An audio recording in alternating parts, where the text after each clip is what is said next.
Hello friends, मी आई श्रद्धाच किचनमध्ये आपल्या सगळ्यांचं स्वागत आहे। हा फराळी चिवडा तुम्ही बघू शकता, किती सुंदर दिसतोय ते। आणि आपण घरीच बनवला आहे बरं का, दुकानातून आणला नाही, कारण आपल्या ह्या चॅनलवर हा आपण फराळी चिवडा बनवला आहे। तर याच्यामध्ये काय काय आहे, बटाट्याचा किस छान तळून टाकला आहे, साबुदाणा तळून टाकला आहे, ड्रायफ्रूट तळून टाकलं आहे। तर एकदम खायलाही यमी यमी आहे आणि एकदम सुंदर आहे। तर तुम्ही हे नक्की करून बघा, तुम्हालाही हा चिवडा नक्की आवडेल। लहानांना आवडेल, मोठ्यांना आवडेल, सगळ्यांना खायला आवडेल।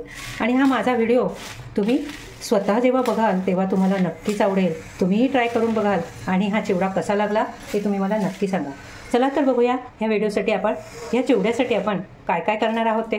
उपवासाचा फराळी चिवडा बनवण्यासाठी हा साबुदाणा हा बाजारामध्ये उपलब्ध असतो। हा ह्या प्रकारचा असा मोठा साबुदाणा असतो। नंतर याच्यात काजू आणि बदामचे काप करून घेतले आहेत, शेंगदाणे, नंतर बटाट्याचा किस कच्चा, नंतर हिरवी मिरची आणि कढीपत्ता, मीठ, ही सगळी सामग्री आपण घेऊन बटाट्याचा मस्त उपवासाचा फराळी चिवडा करणार आहोत। चला तर बघूया आता पुढची। त्यासाठी प्रथम आपण गॅसवर कढई ठेवून कढईमध्ये तेल तापत ठेवलं आहे। तेल थोडंसं तापून झालं की त्यामध्ये आता आपण एक एक तळून घेणार आहोत। थोडंसं आपलं तेल तापून झालंय, ह्यामध्ये आपण टाकले आहेत काजू आणि बदाम। हे चांगले आपल्याला फ्राय करून घ्यायचे आहे, तळून घ्यायचे आहे। थोडेसे लालसर रंगावर येईपर्यंत आपल्याला हे फ्राय करायचे आहेत। तर तेल थोडंसं गरम झालं आहे, थोडंसं व्हायला आता वेळ लागेल। 5 मिनिटांमध्ये आपले हे ड्रायफ्रूट तळून होते। आपले काजू आणि बदाम छानपैकी फ्राय झाले आहेत, तर हे आपण काढून घेणार आहोत।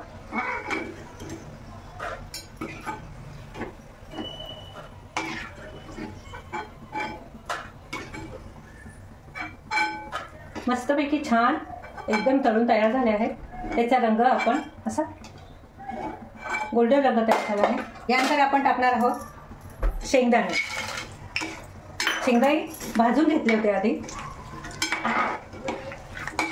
त्याच्यामुळे आपल्याला तळण्यासाठी हे काय जास्त वेळ लागणार। आपले शेंगदाणे छानपैकी तळून तयार झाले आहेत। बघू शकता तुम्ही किती छान दिसत आहे, हे एकदम सुंदर दिसत आहे। आता हे आपण यामध्ये काढून घेणार आहोत। आधी काजू बदाम तळून घेतलेले आपण जे काढले तेच आपण याच्यामध्ये परत काढून घेणार आहोत। आता आपण जे साबुदाणे काढून ठेवले होते ते थोडे थोडे करून आपल्याला हे तळून घ्यायचे आहेत। लगेच असे फुलून वर येतात, ते सारखे त्याला हलवत राहायचे।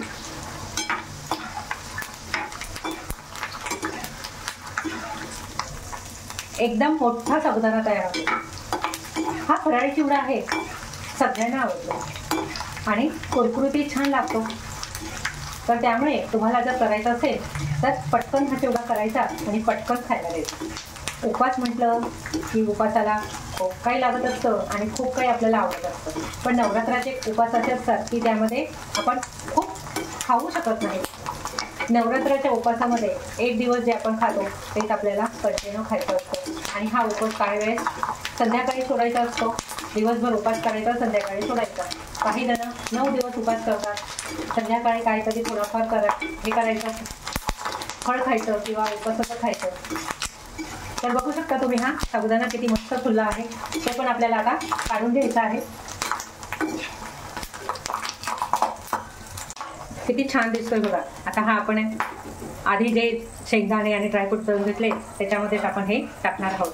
चाळणीमध्ये टाकल्यावर त्याच्यामधलं जे एक्स्ट्रा तेल असतं ते निघून जातं। आता जो उरलेला साबुदाणा होता तो परत मी कढईमध्ये टाकला आहे आणि परत आपण हे तळून घेणार आहोत। असं एक एक छान छान तळून घेतलं की एकदम चिवडा मस्त छान तयार होतो। बघू शकता तुम्ही किती पांढरं स्वच्छ दिसतंय। माझा हा व्हिडिओ बघत असताना तुम्हाला जर व्हिडिओ आवडला तर लाईक आणि सबस्क्राईब करायला विसरू नका। आता आपण हा बटाट्याचा किस तळून घेणार आहोत। बघा टाकला किती छान होतो, कारण आपलं ऑलरेडी तेल खूप छान तापलेलं आहे, त्यामुळे तो पटकन फुलून वरती आला।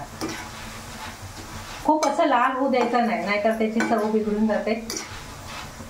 आता पटकन गॅस बंद करायचा आणि आपला हा किस काढून घ्यायचा आहे.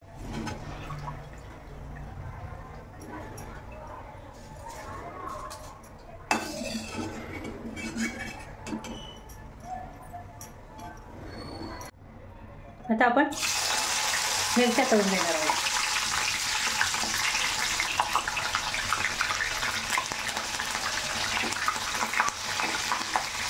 मस्त छान मिरच्या एकदम कुरकुरीत झाल्या पाहिजे.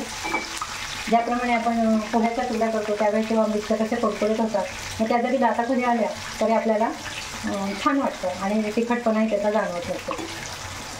तर अशा पद्धतीने आपण ह्या सगळ्या आता मिरच्या तळून घेणार आहोत. मस्तपैकी मिरच्या छान तळून तयार झाल्या आहेत. ते आपण आपल्या ह्या चिवड्याच्या सगळ्या साहित्यावर टाकून घेणार आहोत. आता कढीपत्ता टाकला होता बघा कसा तर आवाज येतो मस्त. हे पण छान कुरकुरीत होऊ द्यायचे. पण तुम्हाला जर कढीपत्ता उपासाला चालत असेल, काही जण कढीपत्ता उपासाला खात नाही, तर त्यांनी हे स्किप केलं तरी चालू शकेल.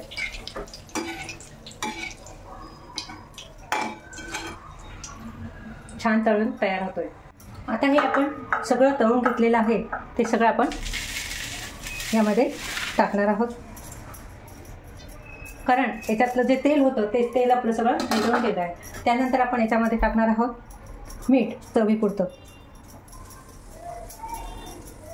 कारण याच्यामध्ये जर मीठ जास्त झालं तर हा चिवडा चांगला लागत नाही. मीठ टाकल्यानंतर हे आपण सगळं ह्या पद्धतीने सगळं एकत्र करून घेणार आहोत. व्यवस्थितपैकी सगळं एकसारखं करून घेणार आहोत. बघा हा चिवडा दिसायलाच किती सुंदर दिसतो. तर तुम्हाला खायला तर नक्कीच आवडणार आहे. आणि चिवडा ही गोष्ट अशी आहे की ती क्वचितच एखादा असा निघतो को त्याला चिवडा आवडत नसतो. कारण का बरं? कारण याच्यामध्ये सगळं तळलेलं असतं. त्यामुळे काही जणांना जास्त तळलेल्या वस्तू खायला आवडत नाही, म्हणून काही लोक हा चिवडा खात नाही. पण कधीतरी उपासाला वगैरे आपण हा चिवडा नक्कीच खाऊ शकतो. तर तुम्ही हा चिवडा नक्की ट्राय करा, तुम्हालाही आवडेल. आणि कशी केलं काय केलं ते तुम्ही मला नक्की कळवा. तुम्हाला जर हा चिवडा आवडला तर मला नक्की सांगा की हा चिवडा खूप सुंदर लागतो. काही जणांना यामध्ये साखर टाकलेली पण आवडते, पण माझ्या मते तर गोडसर चिवडा चांगला लागत नाही, त्यामुळे मी याच्यामध्ये पिठी साखर टाकलेली नाही आहे. काही जणांना थोडंसं तिखट आवडतं म्हणून काही जण मिरची पावडर पण टाकतात. पण आपण मिरच्या जर तळून घेतल्या आहेत तर मिरची पावडरची बहुतेक गरज लागणार नाही.